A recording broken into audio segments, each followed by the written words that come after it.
शांति। संगम युग के राज दुलारे सो भविष्य के राज्य अधिकारी। आज सर्व बच्चों के दिलाराम बाप अपने चारों ओर के सर्व राज दुलारे बच्चों को देख रहे हैं। हर एक बच्चा दिलाराम के दुलार का पात्र है। यह दिव्य दुलार, परमात्मा दुलार, कोटों में कोई भाग्यवान आत्माओं को ही प्राप्त होता है। अनेक जन्म आत्माओं व महान आत्माओं द्वारा दुलार अनुभव किया। अब इस एक अलौकिक जन्म में परमात्मा प्यार व दुलार अनुभव कर रहे हो। इस दिव्य दुलार द्वारा राज दुलारे बन गए हो। इसलिए दिलाराम बाप को भी अलौकिक फकर है कि मेरा हर एक बच्चा राजा बच्चा है। राजा होना प्रजा तो नहीं। सभी अपना टाइटल क्या बताते हैं? राजयोगी। सभी राजयोगी हो या कोई प्रजा योगी भी है। सब राजयोगी हो तो प्रजा कहां से आएगी? राज्य किस पर करेंगे? प्रजा तो चाहिए ना। तो वो प्रजा योगी कब आएंगे? राज दुलारे अर्थात अब के भी राज्य और भविष्य के भी राज्य, डबल राज्य है। सिर्फ भविष्य का राज्य नहीं, भविष्य से पहले अब स्वराज्य अधिकारी बने हो। अपने स्वराज्य के राज्य कारोबार को चेक करते हो। जैसे भविष्य राज्य की महिमा करते हो। एक राज्य, एक धर्म, सुख, शांति, संपत्ति, संपन्न राज्य है। ऐसे है स्वराज्य अधिकारी राज्य। स्वराज्य के राज कारोबार में यह सब बातें सदा है। तर बाबा म्हणता है, अभी तुम मेरे राज दुलारे बच्चे हो। एक तर आपण बाबांचे राजा बच्चे आणि दुलारे म्हणजे लाडले। बाबांचे आपण लाडके बच्चे। बाबा खूप प्रेम करतो आपल्यावरती। और ये जो चांस है बाबा के लाडले बनने का, ये सिर्फ संगम युग में प्राप्त होता है। बाबा म्हणता है, दुलार प्राप्त किया आपने अन्य आत्माओं का। देवी देवतांचं लाड, त्या लाडाचा, प्रेमाचा आपण अनुभव घेतला सतयुगामध्ये। त्रेतायुगामध्ये ती स्थिती होती। द्वापर नंतर थोडे महान आत्मे, ठीक-ठाक आत्मे, त्यांच्या लाडाचा, प्रेमाचा अनुभव घेतला। लेकिन अब संगम युग में भगवान का लाड प्यार अनुभव करने के हम पात्र बने हैं। इतके महान आणि श्रेष्ठ आत्मे ज्यांच्यावरती परमेश्वर स्वतः प्रेम करतो, लाड करतो, तो भगवान की नजर में हम एक तो राजा बच्चे हैं और भगवान के लाडले हैं, राजा बच्चे हैं। बाबा म्हणतात, तुम्ही राजा बनण्यासाठी या रस्त्यावरती आता आलेले। प्रजा कशी बनेल, कोण येतील, त्याच्याशी तुम्हाला काही देणं घेणं नाहीये। ते त्यांच्या त्यांच्या हिशोबाने, त्यांच्या त्यांच्या वेळेवरती, त्यांच्या त्यांच्या जेव्हा भाग्य जागृत होईल त्यानुसार ते येतील, ज्ञान प्राप्त करतील, थोडं बाबांना ओळखतील आणि ते प्रजेमध्ये येऊन जातील। लेकिन हम जो बाबा के बच्चे, स्पेशल बच्चे हैं, उनको बाबा प्यार करता है, लाड करता है हमारा। हम बाबा के महान, श्रेष्ठ और दिव्य बच्चे हैं।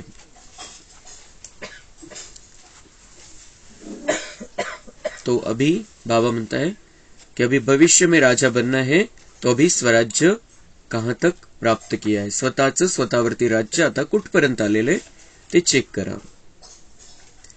एक राज्य है अर्थात सदा मुझ आत्मा का राज्य इन सर्व राज्य कारोबारी कर्मेंद्रियों पर है, व बीच बीच में स्वराज्य के बजाय पर राज्य अपना अधिकार तो नहीं करते।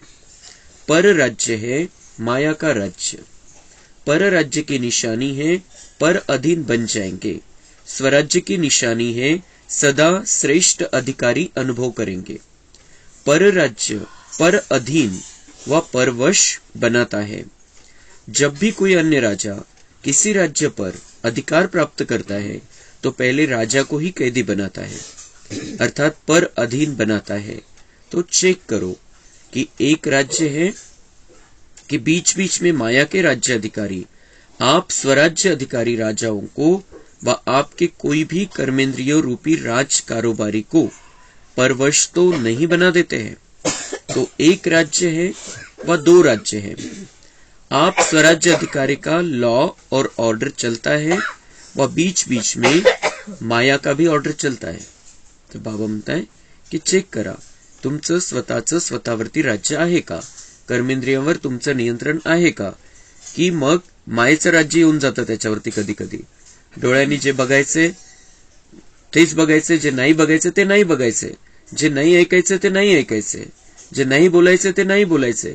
क्या इतना कंट्रोल अपने ऊपर आया है? अगर अपने ऊपर कंट्रोल नहीं है तो इसका मतलब है पर अधीन है, माया के अधीन है। तो हमें अब ये माया की अधीनता समाप्त करके बाबा जो सिखाता है, बाबा जो समझाता है, उस अनुसार अपना स्वराज्य फिर से प्राप्त कर लेना है। स्वतःचं स्वतःवरती राज्य आपल्याला पुन्हा प्राप्त करायचंय। जसं एखाद्या राजावरती जर एखादं राज्य जर ताब्यात घ्यायचं असेल तर सगळ्यात पहिले राजाला गुलाम बनवलं जातं, की मग प्रजा तर ऑटोमॅटिक गुलाम बनेल। तर तसं बाबा म्हणताय की आत्मा पर क्या ये माया राज्य करती है? क्या माया के अधीन बन जाते हो? चेक करो। आपण मायेच्या अधीन नाही राहायचंय, बाबांच्या गोदीमध्ये राहायचंय, बाबांच्या प्रेमाचा अनुभव करायचा है। बाबा हमारे ऊपर प्रेम बरसाता रहता है, वो सिर्फ हमें कैच करते आना चाहिए। तो बाबा से ही कनेक्शन रखना है, बाबा से प्यार प्राप्त होता रहेगा और फिर हम माया के वश नहीं हो सकते हैं। अगर बाबा से प्यार मिल रहा है तो माया के वश होने का कोई सवाल ही नहीं। साथ साथ एक धर्म, धर्म अर्थात धारणा। तर इथलं कनेक्शन सत्युगाशी, इथं आपलं जीवन कसं आहे त्यानुसार आपलं सत्युगातलं नवीन दुनियेमधलं जीवन राहील। तर पहिला आहे स्वराज्य, दूसरा है एक धर्म, धर्म अर्थात धारणा। तो स्वराज्य का धर्म व धारणा एक कौन सी है?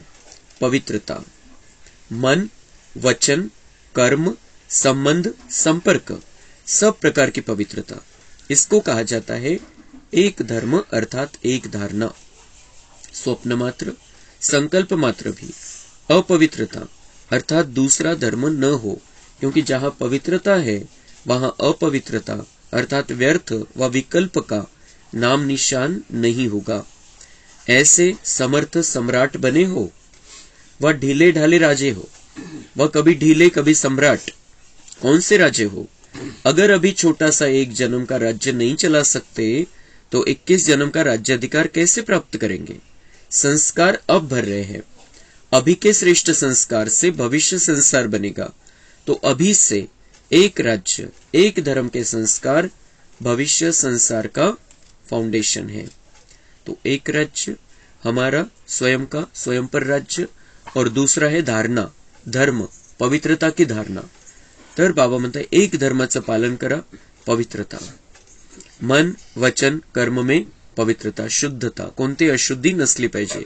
स्वप्नामध्येही चुकीचा संकल्प आपल्यामध्ये नाही आला पाहिजे, स्वप्नामध्येही आपले श्रेष्ठ संकल्पच चालले पाहिजे। तो बाबा म्हणताय अभी ये चेक करो कि आप समर्थ सम्राट बने हो। जो समर्थ है उसमें व्यर्थ आ नहीं सकता है।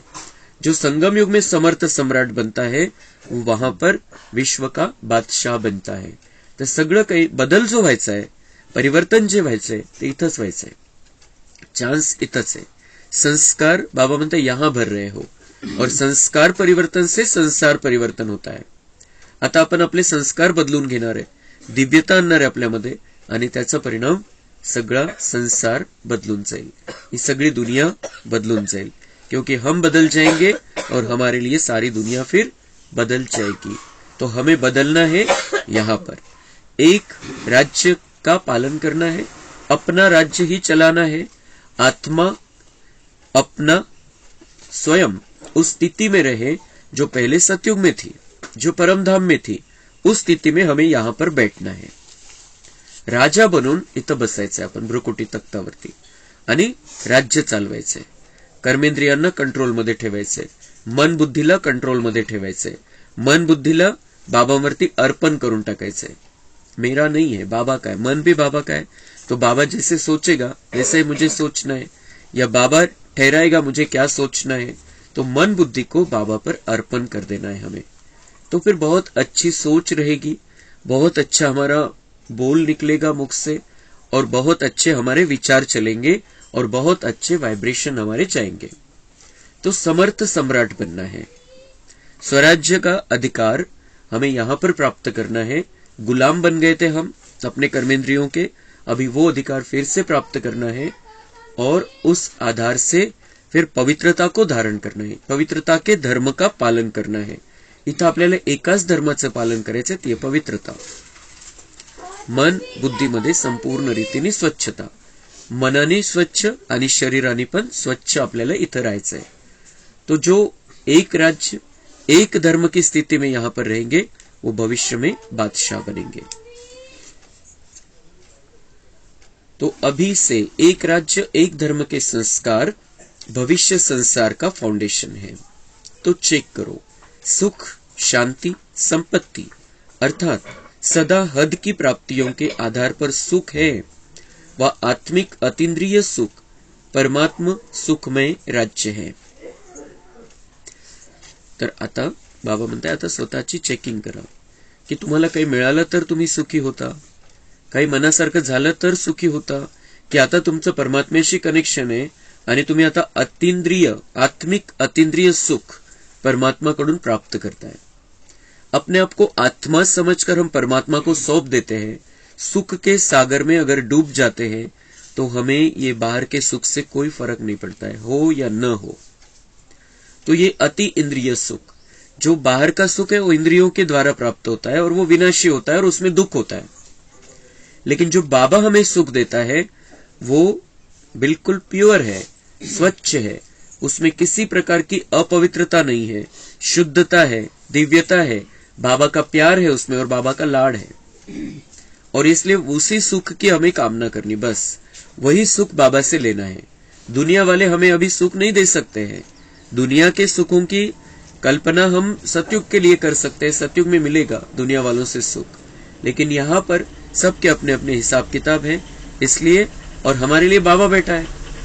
संगम युग में हमारे लिए बाबा खाली बैठा है. दुनिया वालों को भगवान की एक नजर चाहिए थी, एक दृष्टि चाहिए थी, एक बार वरदानी हाथ रख दे वो उस पर, ये चाहिए था. लेकिन संगम युग में एक एक सेकंड भगवान हमारे लिए खाली बैठा है, खाली बैठा है भगवान हमारे लिए. बाबांनी एका मुरलीमध्ये सांगितलं होतं की क्या आप भगवान के बारे में इतना बताते हो, भगवान के हम हैं, भगवान हमारी पालना करता है, हमें लाड करता है, हमें प्यार देता है, तो इतना तुम बताते हो, तर लोक विचारतात की भगवान तुम्हारे लिए खाली बैठा है क्या. तर बाबांनी उत्तर द्यायला सांगितलं होतं त्यांना, हाँ, उनको बोलो हाँ कि भगवान संगम युग में हमारे लिए खाली बैठा है. तो आपल्यासाठी उपलब्ध आहे, आपल्यासाठी उपस्थित आहे परमेश्वर. एक सेकंद त्याला बोलवायचं उशीर आहे, फक्त मनापासून मनापासून फक्त एकदम स्वच्छ बुद्धीनी बाबांना बोलवायचंय. बाबा आपल्यासाठी हजर आहे आणि जे आपल्यासाठी आवश्यक आहे ते बाबा करतो. तो भगवान हमारे लिए खाली बैठा है, तो उससे ही हम सुख प्राप्त कर ले. अभी दुनिया वालों के सुख में तो स्वार्थ है, भगवान का तो निस्वार्थ प्यार है, निस्वार्थ सुख है. तो उसका ही सुख हमें अभी प्राप्त कर लेना है. ये सुख जो प्योर सुख है ये हमें बाद में नहीं मिलेगा. भगवान के द्वारा जो सुख मिलना है वो अभी ही चांस है. स्वतःला सांगत राहायच्या या गोष्टी कि भगवान से मुझे अब सुख लेना है, अति इंद्रिय सुख में मुझे रहना है, भगवान के वाइब्रेशन में रहना है. साधन व सैल्वेशन व प्रशंसा के आधार पर सुख की अनुभूति है, व परमात्मा आधार पर अति इंद्रिय सुखमय राज्य है. बाबा म्हणतात तुमचं आतमधलं राज्य चेक करा, आतमधली स्थिती चेक करा की तुम्हाला काही मिळालं, काही साधन मिळालं, काही सहारा मिळाला आणि कोणी तुमची प्रशंसा केली, नाव घेतलं, मान ठेवला, तर त्या आधाराने तुम्हाला सुखाची अनुभूती होते की तुम्ही बाबांमध्ये लीन झालेले, बाबांचे व्हायब्रेशन येत आहे तुम्हाला सुखाचे, आणि त्या आधाराने तुमचं आतलं सुख बिलकुल प्रगट स्थितीमध्ये, हे चेक करा. बाहेरच्या वरती आता आपल्याला अवलंबून नहीं राहायचंय. आता पराधीन नहीं बनायचंय. अभी बाबा को अपने आप को सौंप देना है और बाबा से ही सुख हमें लेना है. बाबा जो जैसा सुख दे सकता है दुनिया में कभी भी कोई भी नहीं दे सकता है 5000 साल में. और अभी थोड़ा सा समय हम बाबा के साथ में है तो उसका पूरा फायदा हमें उठा लेना है. इसी प्रकार से अखंड शांति, किसी भी प्रकार की अशांति की परिस्थिति अखंड शांति को खंडित तो नहीं करती है. चेक करायचे.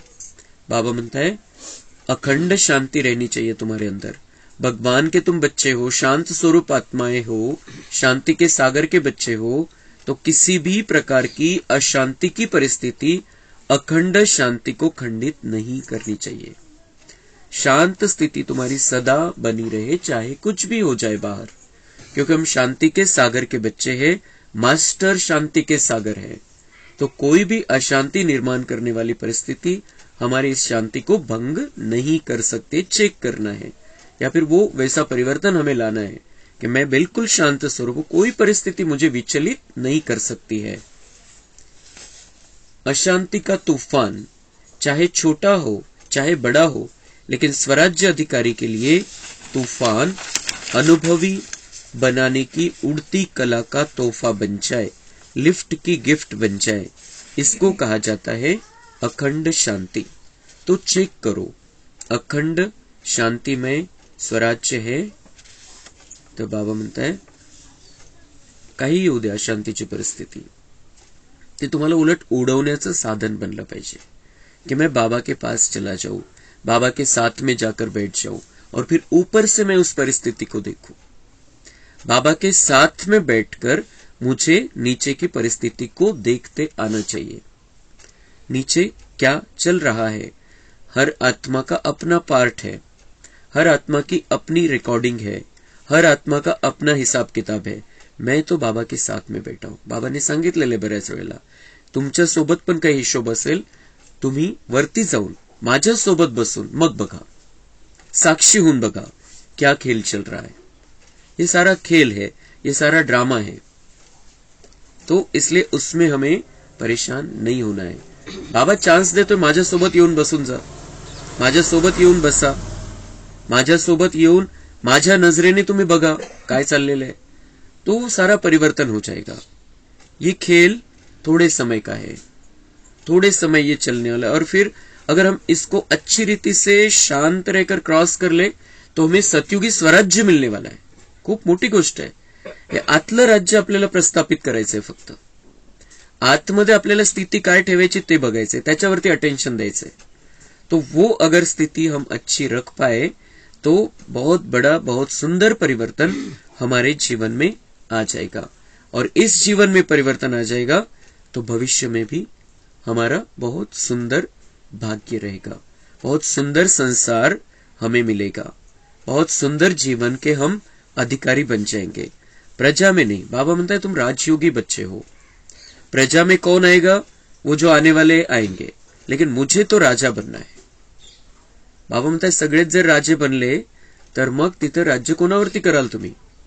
तो इससे हमें क्या करना है, जो बनेगा, जो पुरुषार्थ नहीं करेगा वो प्रजा में आ जाएगा.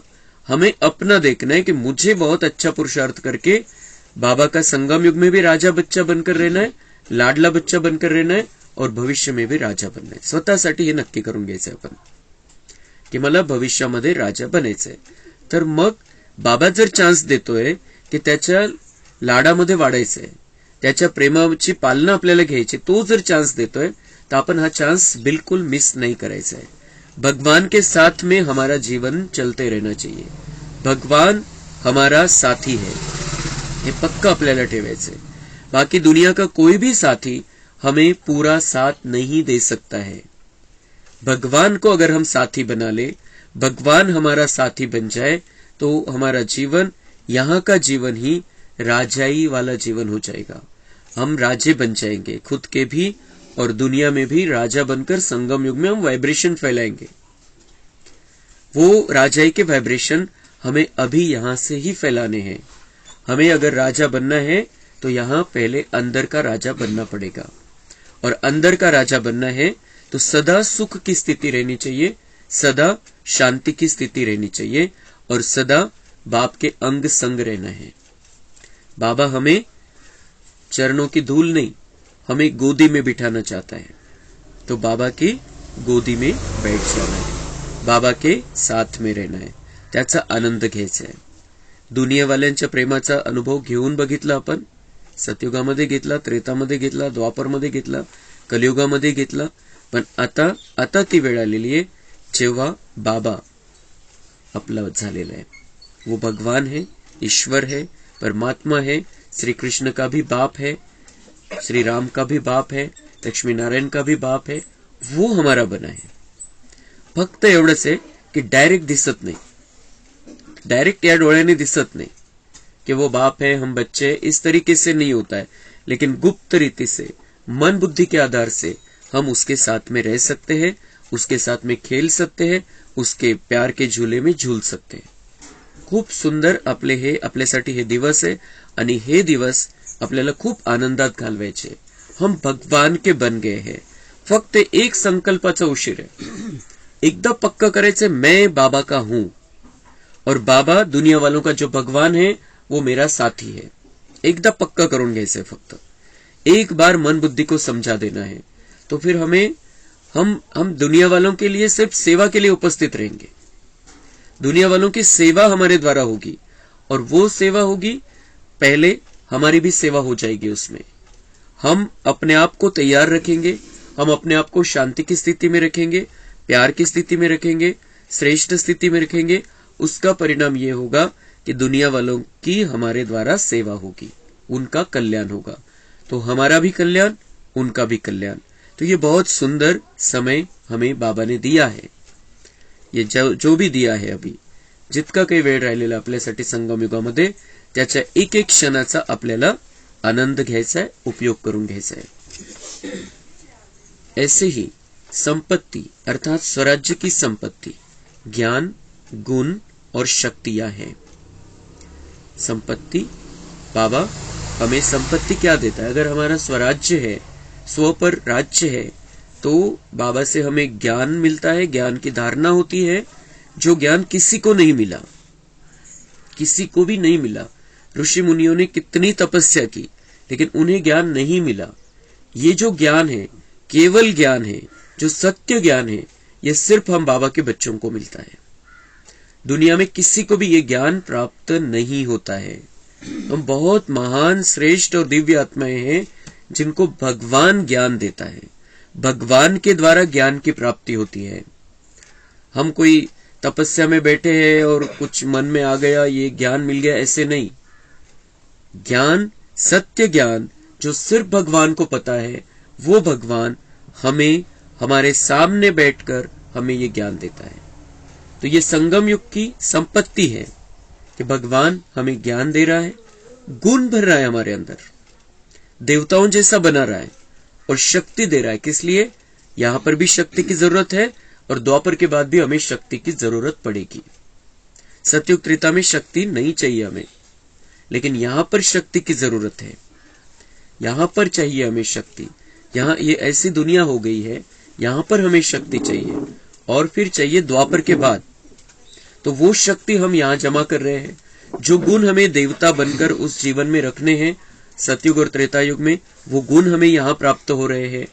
और ज्ञान, जिस ज्ञान के आधार से हम मनुष्य से देवता बन जाते हैं, वो भगवान हमें अभी यहां पर दे रहा है। इन सर्व संपत्तियों से संपन्न स्वराज्य अधिकारी है। तर बाबा म्हणते आता चेक करा, स्वराज्य अधिकारीची लक्षणं बाबांनी सांगितली की एकतर स्वराज्य, स्वतःचं राज्य, दुसरं पवित्रता, तिसरं सुख, चौथं सांगितलं बाबांनी शांती, आणि आता ज्ञान, गुण आणि शक्ती किती आपल्यामध्ये, त्या आधाराने आपलं स्वराज्य आहे। संपन्नता की निशानी है, संपन्नता अर्थात सदा संतुष्टता, अप्राप्ति का नाम निशान नहीं। तो अगर हम स्वराज्य अधिकारी संपत्तियों से संपन्न हैं तो हम संतुष्ट रहेंगे। अप्राप्ति का नाम निशान नहीं कि मुझे ये चाहिए, ये चाहिए, ये होना चाहिए, इसने ऐसा करना चाहिए, उसने वैसा करना चाहिए। अप्राप्ति का नाम निशान भी नहीं। संपन्न हो, जो है जैसा है स्वीकारायचे, एक्सेप्ट करायचे आपल्याला. ड्रामा को स्वीकारना है. ड्रामा को बाबा भी स्वीकारता है. हम बाबा के बच्चे हैं, हमें भी ड्रामा को स्वीकारना है. ड्रामा में जो कुछ भी होता है वो नोंदा हुआ है, रिकॉर्डिंग है. 1 सेकंड पहले झालं, फिक्स है. तो वो अगर हमारे बुद्धि में क्लियर रहेगा तो अप्राप्ति का नामो निशान भी नहीं रहेगा कि ये चाहिए, ऐसा होना चाहिए था, वैसा होना चाहिए था, कुछ भी नहीं रहेगा. हद के इच्छाओं की अविद्या, इसको कहा जाता है संपत्तीवान. तर बाबा म्हणतात संपत्तीवान बना. ही कोणत्याच हदच्या ज्या विनाशी इच्छा आहे ते माहितीच नाही की ये चाहिए वो चाहिए, ऐसे बन जाओ.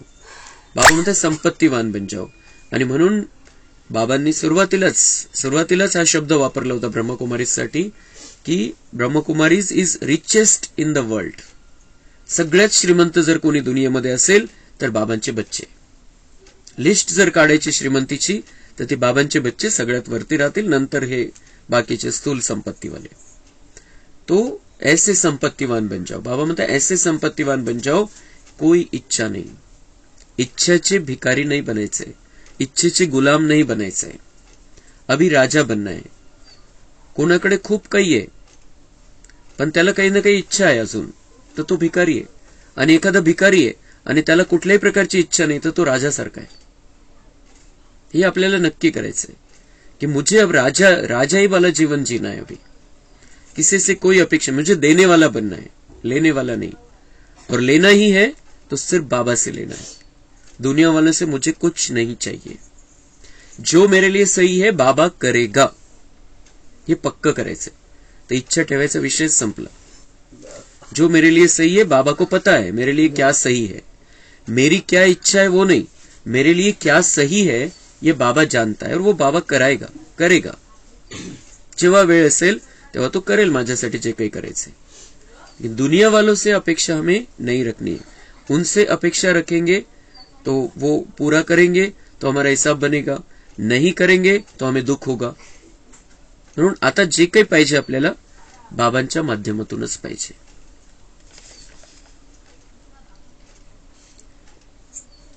तो हद के इच्छाओं की अविद्या, इसको कहा जाता है संपत्तिवान. और राजा का अर्थ ही है दाता.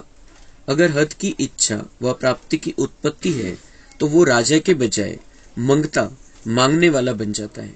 इसलिए अपने स्वराज्य अधिकार को अच्छी तरह से चेक करो कि मेरा स्वराज्य, एक राज्य, एक धर्म, सुख शांति संपन्न बना है कि अभी तक बन रहे हैं. अगर राजा बन रहे हैं तो जब राज्य अधिकारी स्थिति नहीं है तो उस समय क्या हो, प्रजा बन जाते हो ना, वन राजा न प्रजा, बीच में हो. तो बाबा म्हणता है की राज्य अधिकारी स्थिती नाहीये तेव्हा काय झाले, मग एक तर प्रजा झाले किंवा मग कधी राजा कधी प्रजा. असं नहीं बनायचे. अभी हम भगवान के बच्चे बने, बहुत सुंदर हमारा भाग्य है कि हम भगवान के बने हैं. इतकं श्रेष्ठ, इतकं चांगलं भाग्य कोणाचं नाहीये. आपण किती थोडे परसोड्यामध्ये, किती थोड्यांचं भाग्य आहे. हम भगवान के बने हैं. खूप मोठी गोष्ट झालेली आहे आणि तो गुप्त आहे, डोळ्याने दिसत नाही म्हणून सगळे नाही बनू शकत. त्याला ती बुद्धी पाहिजे तसं ओळखण्याची. तो हम भगवान के बने हैं तो अब हमें राजा बनकर ही रहना है ना. प्रजा वाली स्थिति नहीं होनी चाहिए, हमारी मांगने वाली स्थिति नहीं होनी चाहिए, राजा बनकर रहना है. बाबा म्हणता बीच में भी नहीं, कभी राजा कभी प्रजा, ऐसे भी नहीं, अप डाउन नहीं. अभी बीच में नहीं रहो. यह भी नहीं सोचना कि अंत में बन जाएंगे. बाबा म्हणता असा विचार नका करू की शेवटी तर मी बनूनच जाणार, शेवटी तर मला काहीच इच्छा राहणार नाही. पण ती जी इच्छा मात्र अविद्याची प्रॅक्टिस आहे ती आधीपासूनच आपल्याला करावी लागेल. अगर बहुत काल का राज्य भाग्य प्राप्त करना ही है तो बहुत काल के स्वराज्य का फल है बहुत काल का राज्य. फुल समय के राज्य अधिकार का आधार वर्तमान सदा काल का स्वराज्य है. समझा, कभी अलबेले नहीं रह जाना. हो जाएगा नहीं करते रहना. बाप दादा को बहुत मीठी बातों से बहलाते हैं, राजा के बजाय बहुत बढ़िया वकील बन जाते हैं. ऐसी लॉ पॉइंट सुनाते हैं जो बाप भी मुस्कुराते रहते हैं. वकील अच्छा या राजा अच्छा, बहुत होशियारी से वकालत करते हैं, इसलिए अब वकालत करना छोड़ दो, राज दुलारे बनो। बाप का बच्चों से इसलिए स्नेह है, इसलिए सुनते देखते भी मुस्कुराते रहते हैं, अभी धर्मराज से काम नहीं लेते। तो बाबा म्हणता है अलबेला नहीं बन जाना, हो जाएगा ऐसे नहीं करना। वकील काय करतो, असं होतं, असं झालं होतं म्हणून असं झालं, कारण सांगतो तो, त्याची परिस्थितीच अशी होती, त्या परिस्थितीमध्ये माझा जो अशील आहे, ज्याची केस त्याने घेतलेली असते, त्याची तो बाजू मांडतो की असं झालं, असं होतं म्हणून असं झालं। तो बाबा म्हणताय कि ऐसे वकील नहीं बनो, अभी राजा बन जाओ, वकालत करना छोड़ दो, पुरुषार्थ में वकालत मत दिखाओ, तुम्हें जो मैं कह रहा हूं वो करो, राजा बन जाओ, राजाई के संस्कार अपने अंदर धारण करो। बाबा म्हणता है कि बच्चों का सब कुछ देखते हुए मैं मुस्कुराता रहता हूं। क्यों मुस्कुराता रहता हूं? क्योंकि मुझे बच्चों से प्यार है, लाडले हैं मेरे बच्चे, अभी धर्मराज से काम नहीं लेते। बाबा म्हणताय मी अजून धर्मराजकडून काम घ्यायला सुरुवात नहीं केलेली आहे, अभी मैं प्यार का सागर ही हूं, तो अभी ही अपने अंदर परिवर्तन लेकर आ जाओ। धर्मराज बन जाएगा बाबा तो फिर कोई सहूलियत नहीं रहेगी, काही सवलत नहीं देणार मग तो। स्नेह सभी को चला रहा है, बाबा म्हणतात मैं प्रेम के आधार से सभी को अभी चला रहा हूं, अजून मी कडक झालेलो नाहीये। स्नेह के कारण ही पहुंच गए हो ना, स्नेह के रिस्पॉन्स में बाप दादा भी पदम गुना स्नेह का रिटर्न दे रहे हैं। देश विदेश के सभी बच्चे स्नेह के विमान द्वारा मधुबन में पहुंचे हो। बाप दादा साकार रूप में आप सबको और स्नेह स्वरूप में सर्व बच्चों को देख रहे हैं। अच्छा, सर्व स्नेह में समाये हुए समीप बच्चों को सर्व स्वराज्य अधिकारी सो विश्व राज्य अधिकारी श्रेष्ठ आत्माओं को, सर्व प्राप्तियों संपन्न श्रेष्ठ संपत्तिवान विशेष आत्माओं को, सदा एक धर्म एक राज्य संपन्न स्वराज्य अधिकारी बाप समान भाग्यवान आत्माओं को भाग्य विधाता बाप दादा का याद प्यार और नमस्ते। हम रूहानी बच्चों का रूहानी बाप दादा को याद प्यार, गुड मॉर्निंग, नमस्ते, वहां बाबा वहां, शुक्रिया बाबा शुक्रिया। आजचा होमवर्क स्वमान, मैं परमात्मा का राज दुलारा बच्चा हूं, मैं परमात्मा का राज दुलारा बच्चा हूं, म्हणजे राजा पण आहे आणि बाबांचा लाडका पण आहे। चिंतन, परमात्मा दुलार क्या है, वह किसे प्राप्त होता है, विचार करायचा, आज चिंतन करायचंय, स्वचिंतन आपलं चाललं पाहिजे। परमात्मा दुलार क्या है, परमात्मा का लाड क्या है, लाड प्यार क्या है, परमात्मा आपले लाड करतो म्हणजे काय करतो। जसं बाबांनी आज सांगितलं, तुम थोड़े अलबेले बन जाते हो, तुम थोड़े कारण देते हो, तो मैं मुस्कुराता रहता हूं, देखता रहता हूं, क्योंकि मेरे लाडले हो, क्योंकि मेरे प्यारे हो। तर तो थोडंसं ढील पण देतो, जे त्याचे लाडके बच्चे थोडीशी ढील पण देतो, पण आपण त्याचा दुरुपयोग नाही करायचा आहे। आपल्याला तो जो लाड करतोय आपल्याला, तो आपल्याला संपन्न बनवण्यासाठी, संपूर्ण बनवण्यासाठी, राजा बनवण्यासाठी, तर आपल्यामध्ये जी काही कमी कमजोरी असेल तिला आपण दूर करून टाकायचं आहे। तो वो किसे प्राप्त होता है, बाबा का लाड प्यार किसे प्राप्त होता है, हम बच्चों को प्राप्त होता है, दूसरे किसी को ये प्राप्त नहीं होता है। बाबा ने जैसे काल सांगितलं कि मैं सिर्फ तुम्हारे लिए आता हूं यहाँ पर और उसमें सबका कल्याण हो जाता है, मैं तुम्हारे लिए आता हूं, तो ये लाड हमें प्राप्त होता है। बाबा का प्यार हमारे लिए है, वो हमारे द्वारा सबको मिल जाता है, हमारे कारण सबको मिल जाता है, लेकिन हम बाबा के विशेष अति प्यारे लाडले बच्चे हैं। तो चिंतन करना है, मैं कितनी महान और श्रेष्ठ आत्मा हूं जो भगवान के लाड के प्यार के पात्र बनी हूं। योगाभ्यास, सदा अपने अलौकिक जीवन के नशे में रहकर अनुभव करे कि मैं दिलाराम बाप का राजा बच्चा हूं, कोटों में कोई महान भाग्यवान हूं, संगम युग की प्राप्तियों को इमर्ज कर परमात्मा के प्यार और दुलार के अनुभव में मग्न हो जाए।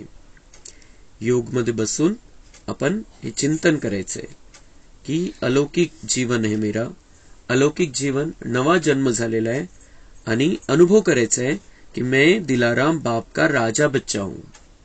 मैं जो दिलाराम बाप है, सबका दिलवाला है, दिलाराम बाप है, दिलों का राजा है, उसका मैं राजा बच्चा हूं।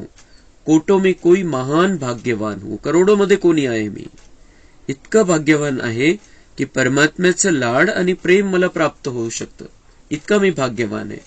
और संगम युग की प्राप्तियों को इमर्ज कर परमात्मा के प्यार और दुलार के अनुभव में मगन हो जाए। संगम युग की प्राप्तियां क्या है? भगवान मिला एक तो, फिर ज्ञान गुण शक्तियां मिल रही है, हमारा स्वराज्य हमें वापस मिल रहा है, हमारे सतयुगी राज्य भाग्य की रिकॉर्डिंग यहाँ पर हो रही है, बाबा से हम शांति प्राप्त करते हैं, सुख प्राप्त करते हैं, प्यार प्राप्त करते हैं, आनंद प्राप्त करते हैं। तो संगम युग की प्राप्तियां त्याची लिस्ट नाही बनवू शकत आपण, इतक्या सुंदर प्राप्ती आहे, फक्त त्याची आपण मजा घ्यायची, त्या आनंदामध्ये राहायचंय और फिर अनुभव करना है बाबा का लाड और प्यार।